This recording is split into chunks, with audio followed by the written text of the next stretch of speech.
Sekarang sudah terjadi banyak tanda-tanda kiamat kecil. Apakah antara tanda-tanda kiamat besar dan amalan yang boleh? Di antara tanda kiamat besar, datangnya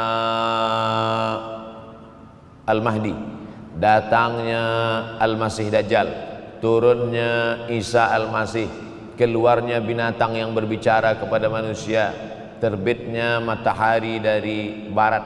Tanda-tanda besar.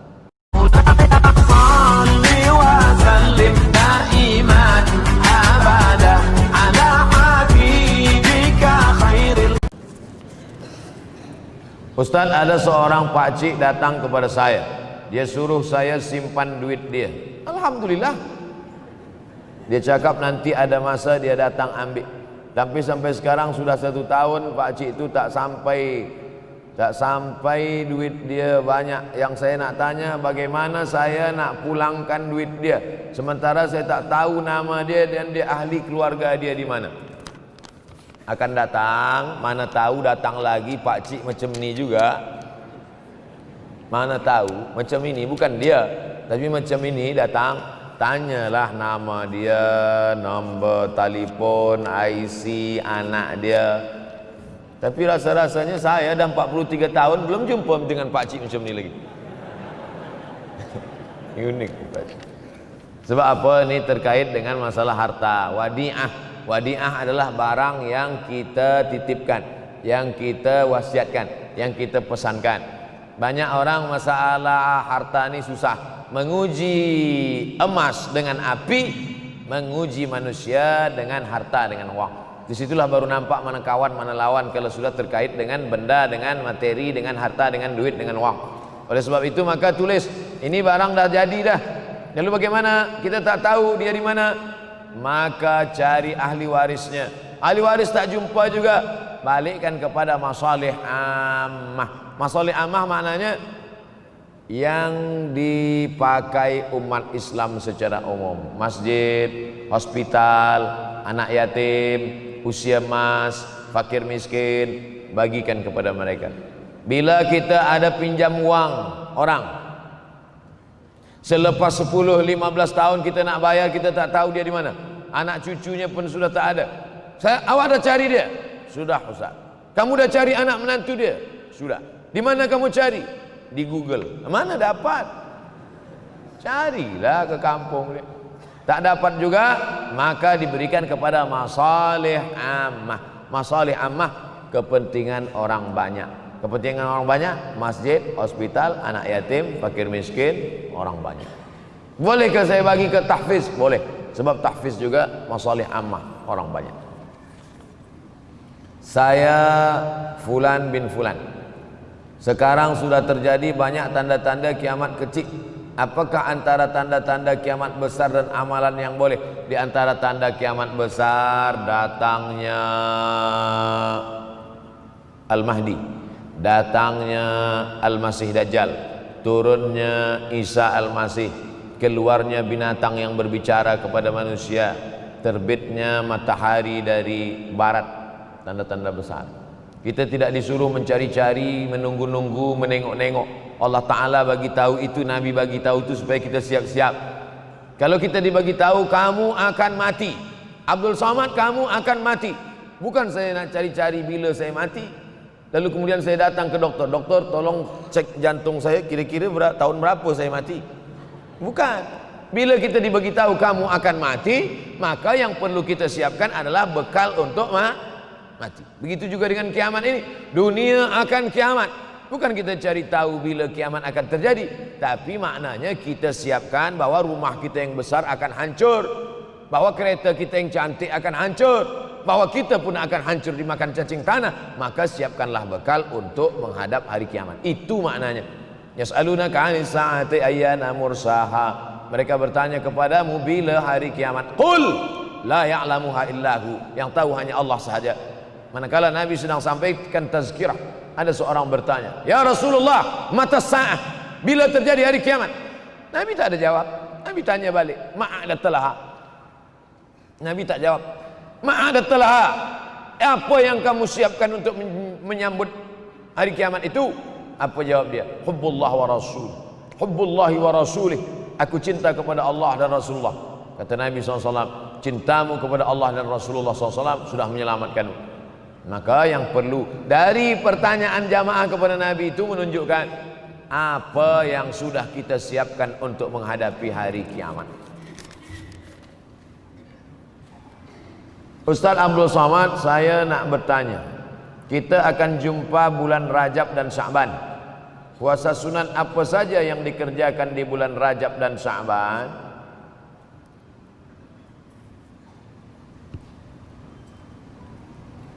Dalam hadis dikatakan salasun mutawaliyatun.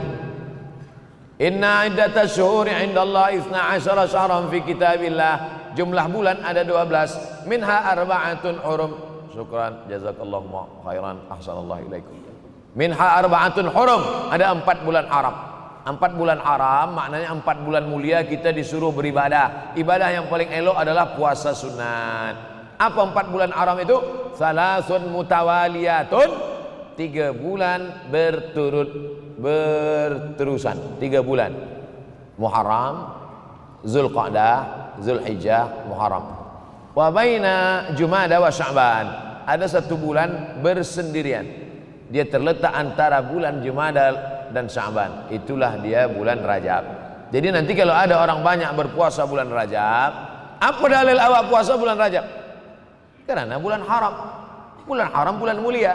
Di bulan mulia paling bagus beramal yang mulia. Apa amal yang mulia? Puasa sunat. Bulan Sya'ban, Nabi paling banyak puasa selepas Ramadan adalah Sya'ban. Jadi kalau kita buat yang paling tinggi adalah Ramadan. Di bawah Ramadan Sya'ban. Di bawah Sya'ban bulan haram. Paling tinggi Ramadan. Di bawah Ramadan Sya'ban. Di bawah Sya'ban itulah dia bulan haram. Muharram, Zulqa'dah, Zulhijjah, Rajab. Nah, inilah puasa-puasa sunat. Sampai-sampai puasa bulan Sya'ban itu, apa kata Aisyah radhiyallahu anha? Karena Rasulullah SAW yasumu Sya'ban kullahu. Nabi pernah melaksanakan puasa bulan Sya'ban itu kullahu. Tapi bukan tiap-tiap tahun. Bukan maknanya tiap tahun Nabi bulan puasa Sya'ban itu full 1 bulan, tidak. Makna kullahu mu'azzamahu, sebagian besarnya. Makna kullahu pernah 1 bulan Sya'ban dia puasa full, tapi tidak tiap tahun. Oleh sebab itu banyak-banyak puasa sunat ini elok. Banyak sekarang orang puasa tapi bukan lillahi ta'ala. Puasa nawaitu shauma ghadin, diet. Niatnya takkan Allah. Berniat puasa karena Allah, dietnya dapat. Berniat diet, Allah tak dapat. Oleh sebab itu maka luruskan niat. Innamal a'malu binniyat. Apa doa untuk lembutkan hati seorang lelaki yang kita sayangi? Salat sunat hajat. Usolli sunnatal hajat. Hajatnya apa? Dalam hati. Jangan cakapkan di situ. Usolli sunnatal hajat, nak lembutkan hati si fulan. Sembayangnya di masjid pula. Dengar kawan sebelah, siapa kata dia? Dalam hati. Allahu Akbar. Selepas itu di sujud terakhir, aqrabu ma yakunul 'abdu min rabbih wa huwa sajid. Seorang hamba paling dekat dengan Allah manakala dia bersujud. Di sujud terakhir itulah doa. Ya Allah, lembutkanlah hati si fulan. Ya muqallibal qulub. Bolehkah kita berdoa menyebut nama? Boleh. Ada hadis Nabi doa menyebut nama? Ada. Allahumma a'izzal Islam bi Umarain. Ya Allah, kuatkan Islam ini dengan 2 Umar, Umar bin Khattab dan Umar bin Hisham. Boleh. Nabi ada menyebut nama. Oleh sebab itu maka doa. Pertama dengan salat hajat. Yang kedua dengan membaca Yasin. Kata Imam Ibnu Katsir, la tuqra'u fi amrin asirin illa yassarahu Allah. Kalau dibacakan pada perkara yang susah, maka Allah mudahkan. Yasin dibacakan pada perkara yang susah, Allah mudahkan. Ada orang yang susah mati, dibacakan Yasin, cepat dia mati. Yassarahu Allah, dimudahkan Allah Subhanahu wa taala. Maka dibacakan dia. Selepas membaca surah Yasin itu membaca doa. Allahumma inni as'aluka bihaqqi Yasin. Aku memohon kepada engkau dengan kemuliaan surat Yasin ini, tunaikanlah hajatku. Sebutkan apa hajat. Last. Bagaimana tanggapan Ustaz terhadap budak-budak yang dilarang dalam masjid? Budak-budak terbagi 2. Pertama budak-budak yang memayyiz. Yang kedua budak-budak yang shabi, belum sampai memayyiz. Memayyiz belum akil balik. tapi boleh membezakan mana baik, mana buruk, mana makanan, mana kotoran. Yang di bawah ni sobi, setahun, 2 tahun, 3 tahun, 4 tahun, itu sobi. Sobi ini tak boleh membezakan. Bila kita suruh dia diam, awal-awal kita katakan gini, ya. Dia pula bagi tahu kita. Ini tak boleh bawa ke masjid. Adapun yang sudah memayis 5, 6, 7, 8, 9, 10, ini dibawa ke masjid. Budak-budak kecil dibuatkan sopnya di belakang. Begitu dalam fatwa Syekh Atiyah Saqar dalam fatwa Al-Azhar. Lelaki khairus sufufir rijal, sebaik-baik sop lelaki di depan. Selepas itu budak kecil di belakang, baru perempuan. Kenapa budak kecil ini di belakang? 2 alasan. Yang pertama, dia menjadi hijab dinding antara perempuan dengan lelaki. Yang kedua, sebab banyak budak kecil ini yang wuduknya rosak. Sebab apa? Sebab dia belum berkhitan. Maka di ujung kulfah ada najis. Maka kalau dia diletakkan di saf, dia boleh memutus saf. Kenapa masa di Makkah tu banyak budak-budak kecil salat di samping ayahnya? Tak sama budak kecil di sana, budak kecil sini. Budak kecil sana 7 hari khitan. Tempat kita tak tahu di Malaysia. Tempat kami di Sumatera pun beza dengan di Jawa. Di Jawa budak kecil khitan. Kami di Sumatera budak kecil macam cuti sekolah umur 10 tahun baru khitan. Itu pun banyak juga tak khitan. Yang lain khitan dia lari pula. Oleh sebab itu maka yang belum berkhitan itu ada najis di ujung, atau dia sudah berkhitan tapi wuduk dia tak sempurna. Oleh sebab itu budak-budak kecil dibawa ke masjid. Kalau dia sudah boleh ditegah, boleh membezakan, memayis. Budak kecil ini dibagi 3. Yang pertama sabi, belum boleh membezakan mana elok mana tak elok. Selepas itu memayis, sudah boleh membezakan mana elok tak elok, tapi belum lagi akil balik. Selepas itu amrat, amrat pakai dal. Amrat maknanya baru saja masuk akil balik. Kalau kita larang budak-budak ni di masjid, kalau ada budak-budak kecil masih berlari-lari, masih menjerit-jerit, bersyukurlah. Maknanya masjid kita 20 tahun akan datang masih tetap ada orang yang solat berjamaah. Tapi kalau di masjid itu sudah tak ada budak-budak lagi, yang ada tua-tua je, alamat kapal akan tenggelam. Sekarang banyak di masjid ni isinya orang-orang yang udah diintai-intai malaikat maut aja. Nauzubillah. Alhamdulillah masjid kita semua hadir, budak-budak kecil pun hadir, pemuda-pemuda belia pun hadir. Insya-Allah 20 tahun akan datang masjid ini tetap ramai solat berjamaah. Anak saya pernah ditampar oleh seorang nenek kerana yang sedang solat dia menjerit dan menangis. Oh, mungkin nenek ini darah tinggi. Maka akan datang, jangan letak dia dekat nenek-nenek. Itulah maka saya sebut tadi di belakang. Yang orang-orang tua ni kadang emosional dia tak lagi terkendali. Tengok. Kadang jangankan menangis, kita menyanyi pun dia tersinggung. Apalagi menangis. Oleh sebab itu maka kita jaga.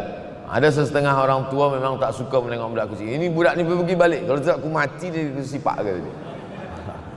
Alhamdulillah.